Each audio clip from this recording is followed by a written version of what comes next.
Today I'm going to attempt to convert my budget mountain bike over to a tubeless tire setup. The rims on this bike are not tubeless compatible.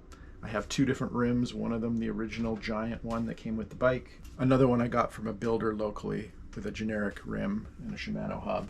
I've decided not to try to do this setup using the existing tires, which are a Kenda tire that's been rebranded by Giant. They are not tubeless compatible, and from my research online, it seems as though it's very difficult to get such tires to work in a tubeless setup.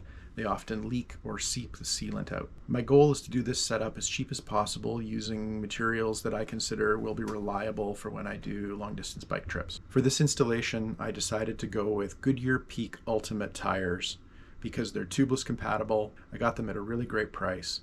And I noticed that they're used by well-known bike packer Ryan Van Duzer on his YouTube channel. I figure if they're good enough for him, they're probably just fine for me.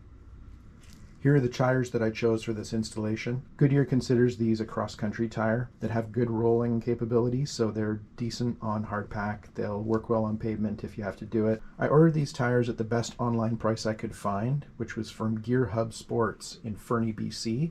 So within my same province here in Canada.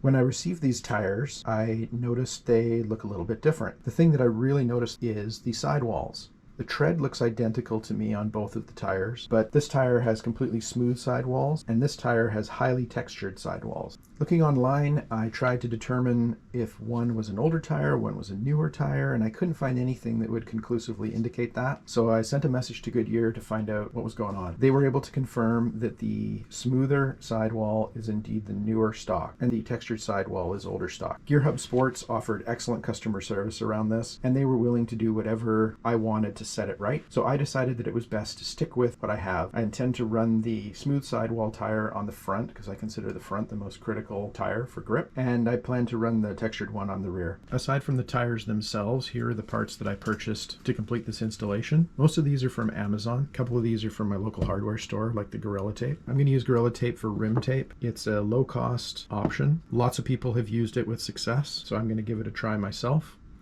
It's too wide for my rims, so I'm going to have to cut it to shape. It does rip apart longitudinally quite easily to the right size, so I don't think that'll be an issue.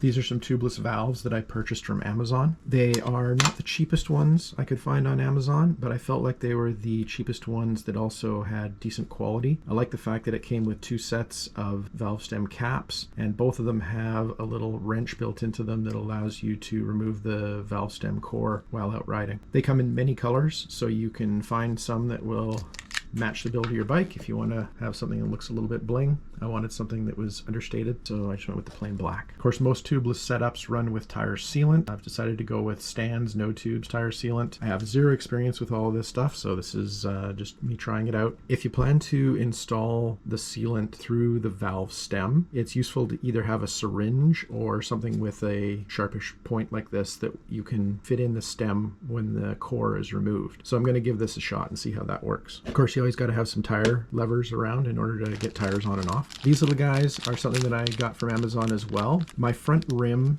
is a Giant GX28, and it came originally with Schrader valves instead of Presta valves. So the valve stems that I have are, of course, Presta, and they're a smaller diameter than Schrader valves. So these little spacers are to take up the gap between the two so that the valve stem isn't rattling around and it has a little bit of support. Of course, I'll need a variety of hand tools and a bike pump and all that sort of stuff. Okay, let's start getting our hands dirty.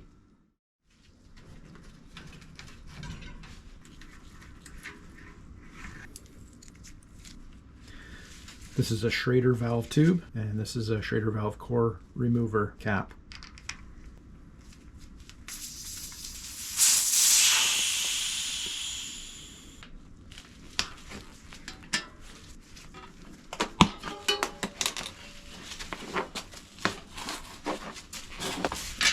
This rim strip is no longer of any use to us. I would expect one of the keys to making a tubeless setup work on a rim like this that's not tubeless compatible is that the rim itself is in good shape and there aren't any large dings or it's not misshapen in any way. I want to get good adhesion on the rim with the rim tape, so I think it's better to get rid of this sticker. Okay, next I'm going to clean the whole rim with some isopropyl alcohol. This Gorilla tape, it's just over 48 millimeters wide. So my rim width, 19 millimeters. So from what I've read, it's good to go wider than your inner rim width for the tape. Because of the indent in the rim surface between the two edges is wider than the measured width of 19. Let's just say 22 millimeters.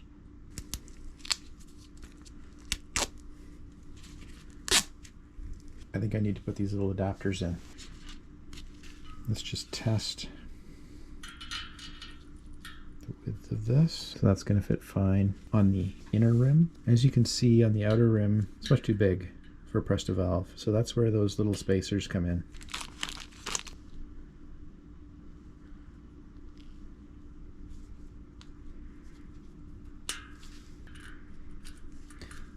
As you can see, that results in a much better fit. It offers a little bit of support. That, of course, will be a little bit more solid once this gets screwed on to secure it down.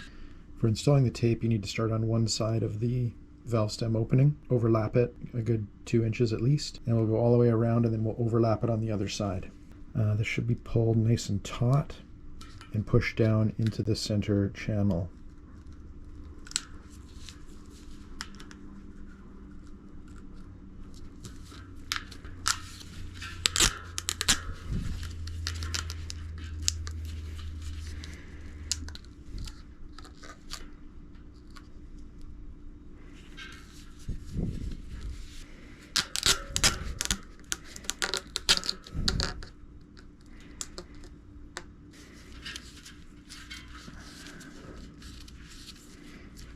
There's my valve stem right there. So I'm going to go a little bit past here.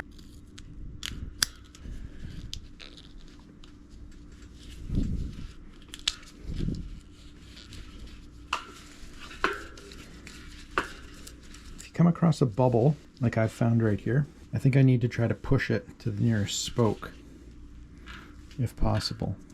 So I was able to get one bubble out, but not the other one, and it's quite close to the end of my tape. I'm going to attempt to see if I can lay it down one more time. I don't think you want to do this very much because you're losing a little bit of stickiness probably each time.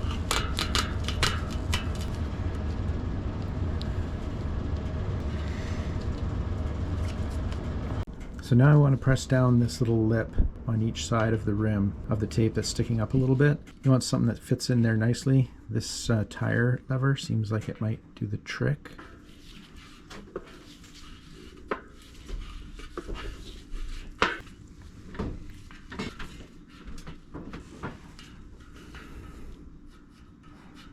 Now to put the valve stem in. So first, locate your valve stem hole. Use a blade to mark an X in it.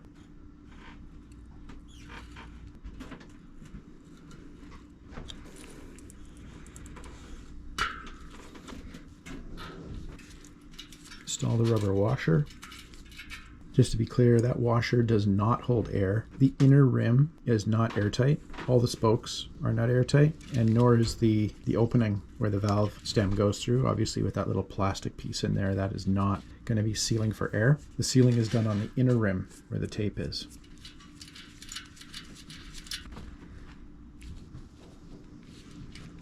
So it's now time to do a dry fit of the tire. Almost all tires these days come with a directional tread pattern, as do these Goodyear Peaks. So you want to look for where it says the direction of rotation. There it is right there. And then you want to make sure you've aligned your wheel so that the tire will be rotating in the proper direction.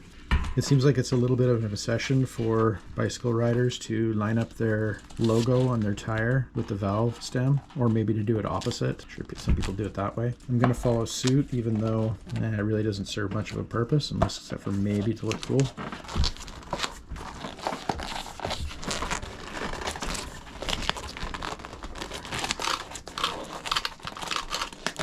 I don't hold a lot of hope that I'm going to get this first try.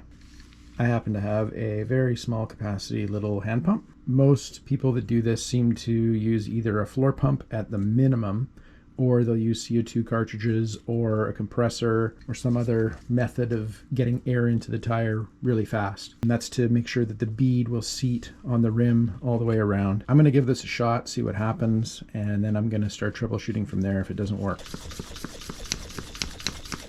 That wasn't getting anywhere to try to inflate this using the hand pump. The bead just didn't look like it wanted to seat at all, so I'm going to try a different technique using the tube. So I've removed the valve stem, and we're going to put this tube in the tire, mount it to the rim, see what happens.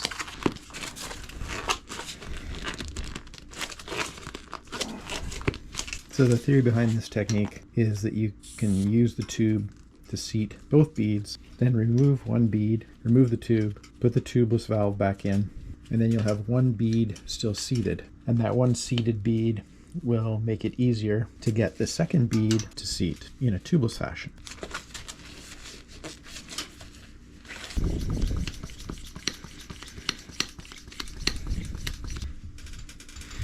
Okay, let's see how the bead is seating. Okay, so it's on about 2/3 of the way around.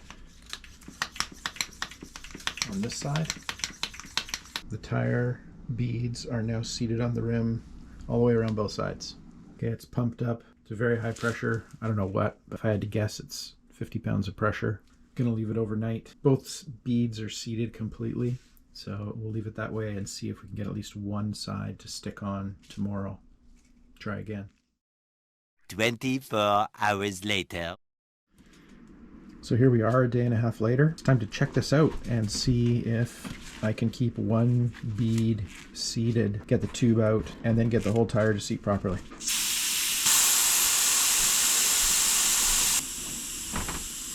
That doesn't sound promising. So I can see that the bead cracked on this side, at least right here, right away as it was deflating.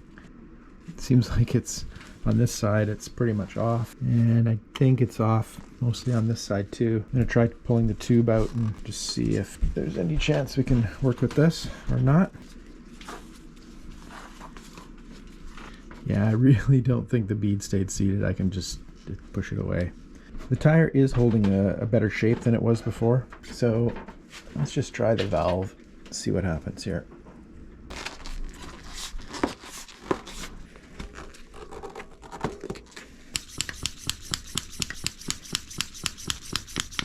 I mean, I really think that I'm not getting the air into the tire fast enough to sort of force the bead to pop on and hold. But, you know, I'm trying to see if I can get this to work without any special tools like a compressor or floor pump or anything.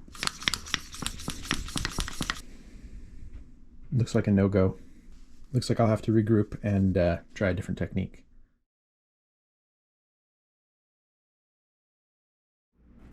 So here's what I've got for my next attempt at seating this tire. It's the next least expensive option that I can think of. Actually, this is not something I thought of. This is something I saw on Skills with Phil channel. He tried this option with a slightly different pressurized sprayer than this and seemed to work for him. I got one that's slightly higher capacity. The ones they were trying were 1 gallon. The one I'm trying is a 1.5 gallon. Figure more must be better, and it was only a couple of dollars more to get this one instead of the 1 gallon. My other bike also has plus size tires, and so I thought a little more volume might be useful for seating those if I decide to go tubeless on that bike. To pressurize it, these bottles are normally used to spray chemicals or bleach. So in order to do that, you pressurize the cylinder and then you add the liquid, and it sucks the liquid up this nozzle, which you put in here, and into the hose that goes up to a spray nozzle that you can then control the output. This little adapter and this O-ring, they usually go on this spray nozzle, which normally sprays the chemicals. They were on this end, don't need the black spray nozzle. Attach this on here, and then the other end of this hose screws onto here. I don't know how much pressure it can hold, but I think the important part is that it just holds a large volume of air that can be released quite rapidly into the tire, kind of like a compressor or other devices that you can buy for seating tubeless tires. This container is quite sturdy. It feels quite thick. It has no flex to it whatsoever, so it seems like it can hold a little bit of pressure. Let's see if this can be a budget option to seat the tire on the rim.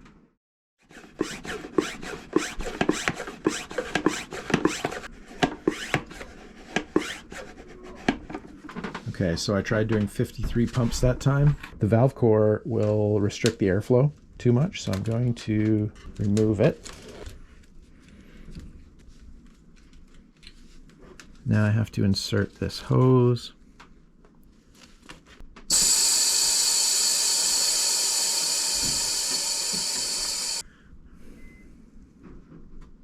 Sadness prevails. That was 75 pumps.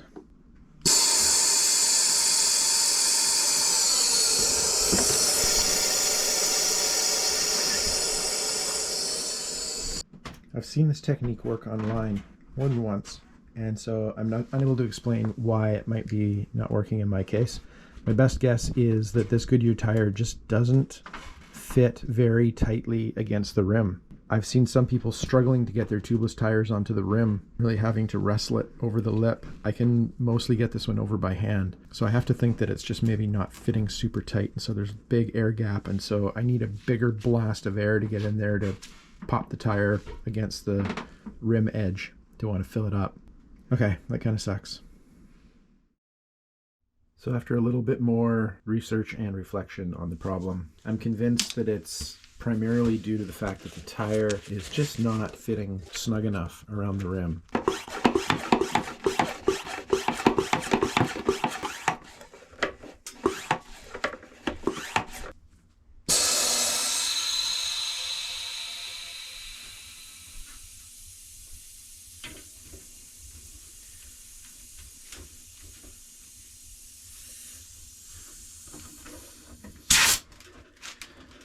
My God, I think that one worked.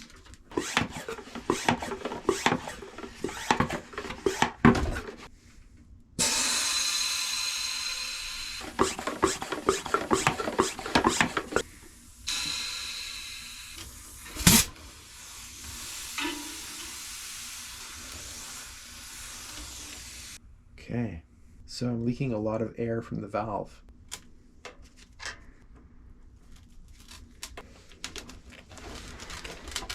I'm using this center punch to stick through the holes in the valve just to make it so it won't turn as I tighten it. Some of the things I had read said that it was better to not over tighten the valve. I don't know if that's why I'm getting the leakage, but let's try tightening it up as I have and see whether that helps with getting it to seat properly.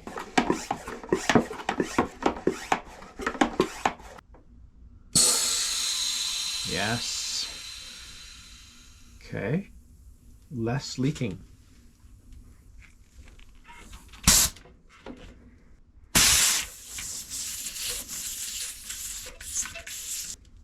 Just going to try the hand pump. It is pumping up and it's holding air, but I think I'm losing air just a little bit less quickly than I'm adding it.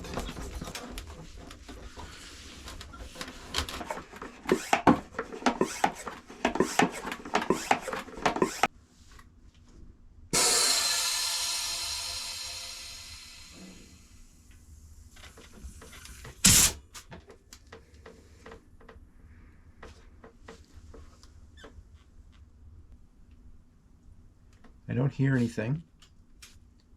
Oh, I see some bubbles.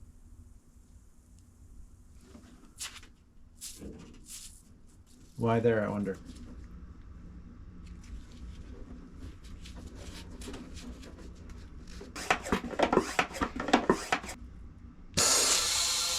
Don't see any leaking there this time.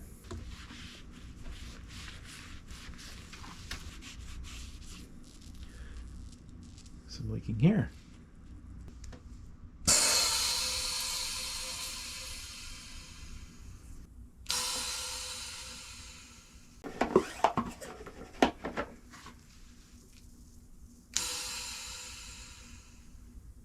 So I don't know if this is just normal air leakage.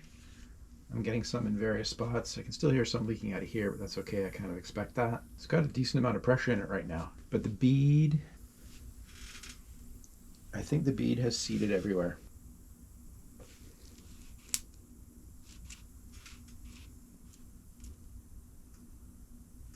No way. There's an imperfection in the tire.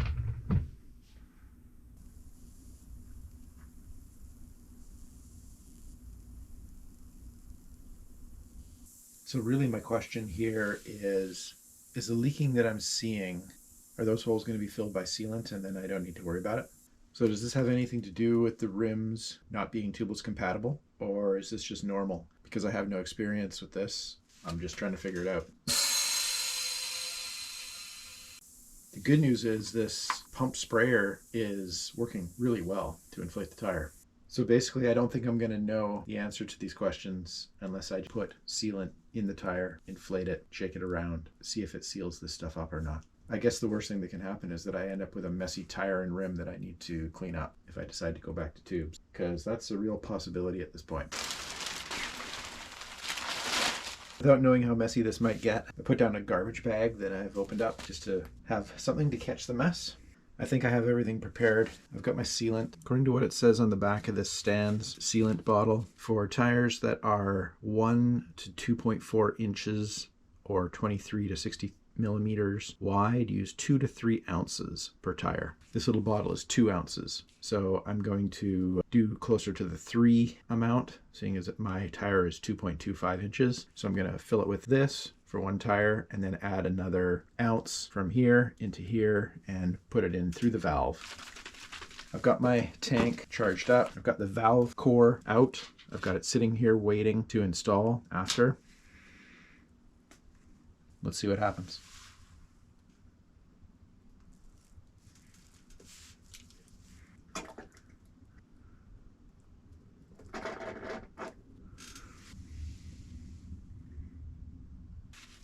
Another 1 ounce approximately.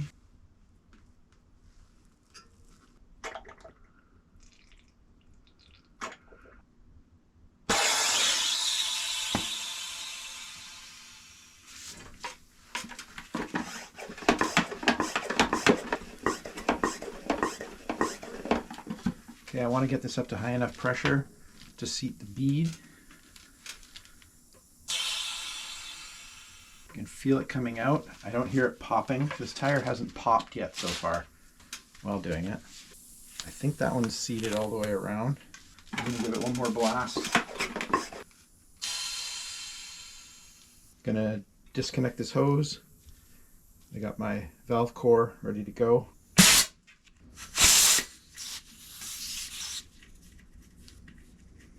Use my little cap wrench to make sure the core is on there reasonably tight. And then let's move the sealant all around.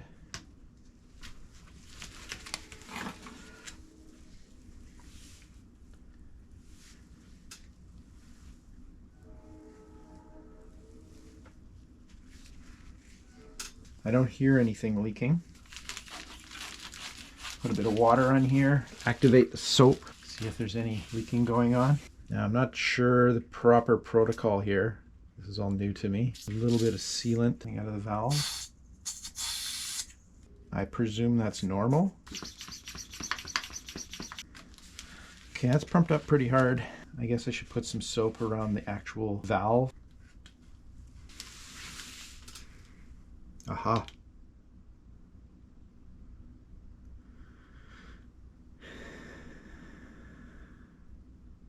No bueno. I think I have to try to get sealant all around there to see if it'll seal up whatever's leaking there.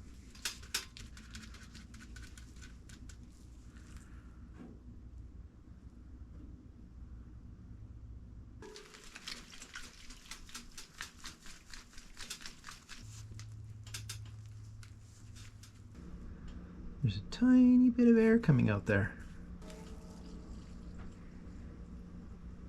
So the sealant is in and the bead is set. I have to just leave it now and wait and see if it holds air or for how long. I feel as though I could say that I have done my first tubeless tire now on a bike. It was hard. Not gonna lie. It wasn't my favorite process. Granted, it's not a tubeless compatible rim, so I had that going against me, and I didn't want to spend too much money getting either an expensive floor pump with a blaster chamber. I didn't want to do CO2 cartridges, and I didn't want to buy a compressor. Eventually I had to break down and spend a little bit of money to get the pump sprayer. Turns out it worked pretty well after I tried it a few times, got the hang of it. At this point, I'm not certain I'm gonna stay with tubeless. I'm probably still gonna try the rear tire, but I'm not convinced that the benefits could outweigh the difficulty, the effort, and probably the mess when it comes to changing this tire next. It wasn't very messy to do this the first time with a brand new tire. If this holds, I'm gonna use it like this, try it out, see if the benefits are worth it. Here we are about 48 hours later, and the tire's holding air. Pretty happy to see that. But I think I've learned a ton of things in the process. The next step is to do the rear tire. It's a different rim, so I may get a different result. However, I'm feeling pretty confident now that I've learned some tricks. Now that I think I know what I'm doing, I'm just gonna try and blow through this, see if I can make it work as well. The tube is already out, so here we go.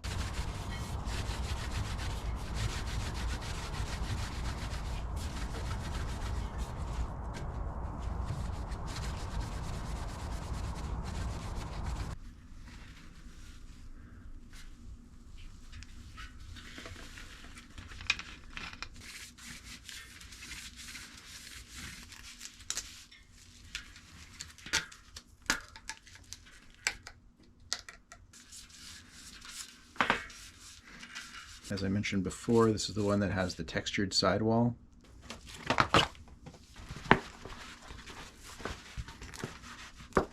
With the textured sidewall, it was pretty hard to find the rotation direction on this tire. Of course, you can tell by the treads, knowing which the front one was as well. Almost always the directional treads kind of point to a bit of a point for the direction they're supposed to roll, like this. My other wheel was designed for a Schrader valve, so the hole was bigger, therefore needing the spacer. This one was designed for a Presta valve right from the start, so no spacer required.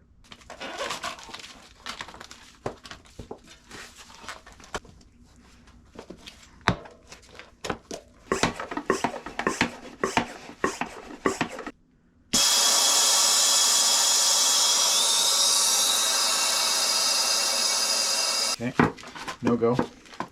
But from my previous experience, I had to do it about 3 or 4 times before it actually caught.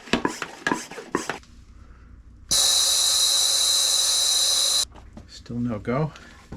So now I have soapy water all around both sides of the rim tire interface. Still no luck.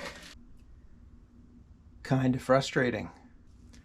At the moment, I'm kind of feeling like I'm really not sure that all this effort is worth it. Maybe it'll prove me wrong when I ride it. One of the techniques I read about is putting a tie strap all the way around the outer part of the tire, like a ratchet strap, and cinch it down, force the tire bead to seat closer to the edge of the rim. I'm gonna try that strap technique.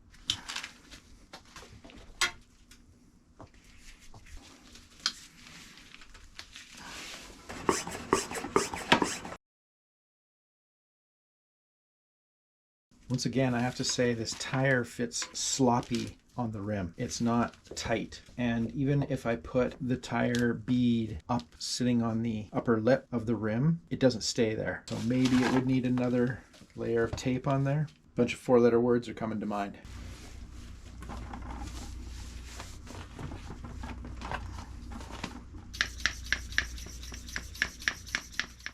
"24 hours later." So here we are letting the tube try to seat the rims. So let's see if we can get this thing seated without the tube. I'm going to try to keep the opposite side seated.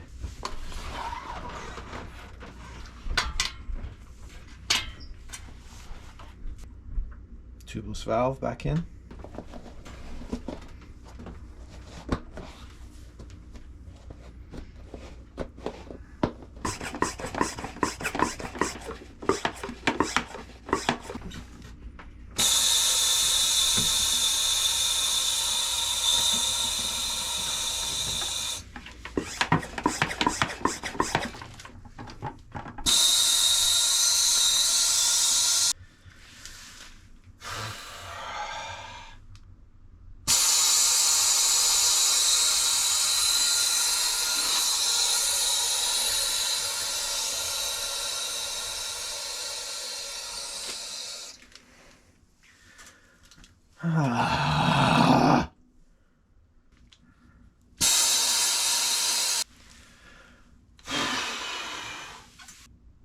not worth the effort.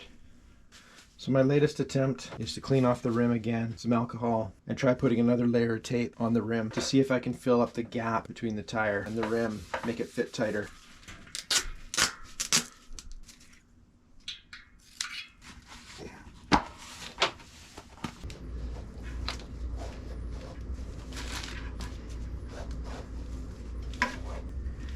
The tire bead just will not sit up on the edge, on the high point of the rim.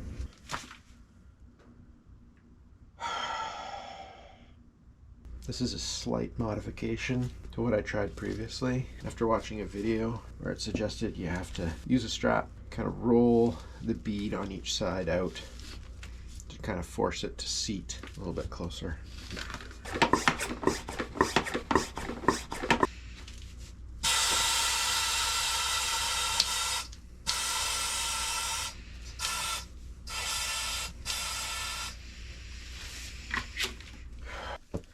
All along I've been trying to do this without having sealant in there to try to at least seat the bead before actually putting sealant in. You know, that would create a huge mess if I can't actually make it work. So I've kind of reached the frustration level where my do or die move now is to put the sealant in and just go for it. If that helps seal the bead, so be it. And if it doesn't, I'm just going to clean it out and I'm just going to put a damn tube in it and I'm not going to worry about it.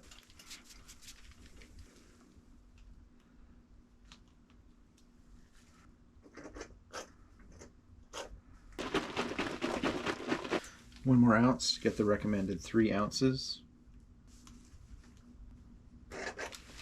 Okay, I'm going to try rotating this fluid around the tire so that I get some little bit of effect of helping to seal the tire to the rim for when I try to blow it up. Fingers crossed.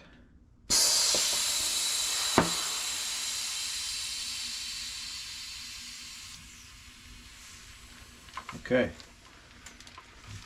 that's the closest I've ever been before.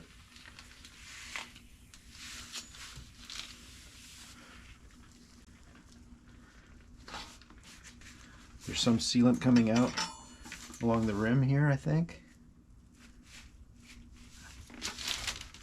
I think I'm losing pressure. I'm going to try and blow it up some more.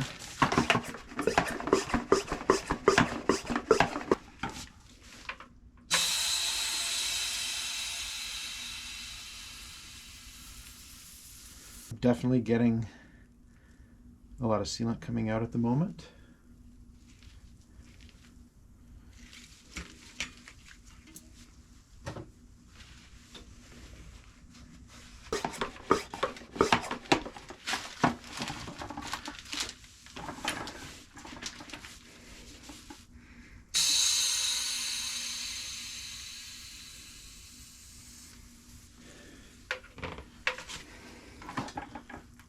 I think I need to spread the sealant around,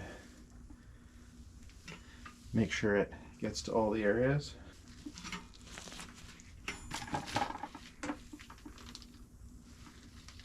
Bead is still not seating.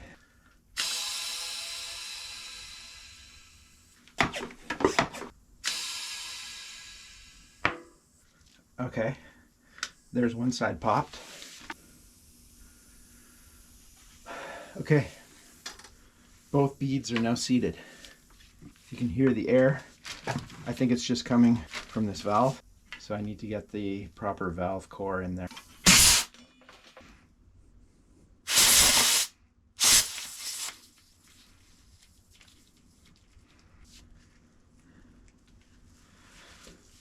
Well, it seems pretty dramatic, but it's on. No leaking.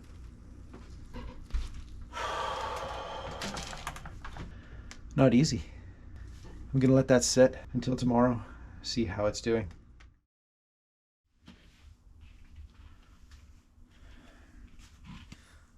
I must say, I'm somewhat excited to see that the tire actually held air overnight. I've successfully accomplished what I set out to do. It was just very, very hard. Now it's time to get them on the bike and ride and at least get an initial impression of whether I notice any difference or not. These are the first tubeless tires I've ever ridden on. I think it's going to take me some time in various conditions to determine if I think it's something that's been worthwhile or not.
So initial impressions, I don't think I can take much away from the first ride. This is the first time I've ever ridden on these tires at all, tubed or tubeless, so they feel different than my other tires, to be expected. Lots more grip is my initial impression. The other ones, of course, were pretty worn out. These are brand new, better tires. So as far as benefits of tubeless, that's gonna have to wait for me to ride more, experience more. Perhaps if I decide to switch to tubed for these, that's still a possibility, because on this ride, the front one was pretty rock solid. No leakage, no burping, nothing like that. Whereas the rear tire, it's burping quite a bit. Why that is, not only are the two tires different, front and rear being different generations, but the rims are different as well. The front one has been rebranded to Giant GX28. I don't know who made it. The rear rim is a WTB SX19. So is the front rim a little bit better suited to going tubeless? Neither of these being tubeless compatible as far as I know. I don't know. The other factor is the front tire has been on the rim for about 3 days, whereas the rear one has only been on overnight. Is that a factor in how well the sealant is sealing? I'm really not sure. So time will tell on all these things.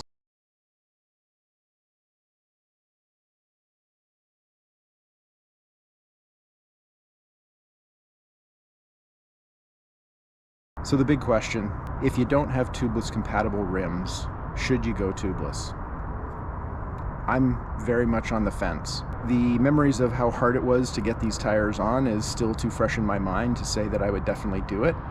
Maybe a couple of months from now when I've forgotten, I'll say, yeah, sure, of course you should. If you have a compressor, I'm guessing it's going to be a lot easier than what I experienced. I wanted to do this on the cheap. And, you know, for some people, it's not reasonable to own a compressor for various reasons. I got it to work, but just barely. And I'm not sure I would do it again unless I had fully compatible equipment. I guess it's up to you how badly you want it and if the benefits are worth it for you. If I lived somewhere where there were lots of thorns, cactus needles, where flats were extremely common, then it would probably be worth it. In my case, I haven't had a flat in years in the area I ride using tubes, so the benefits are probably not as pronounced for me. You'll have to choose what works best for you. Good luck, and thanks for watching.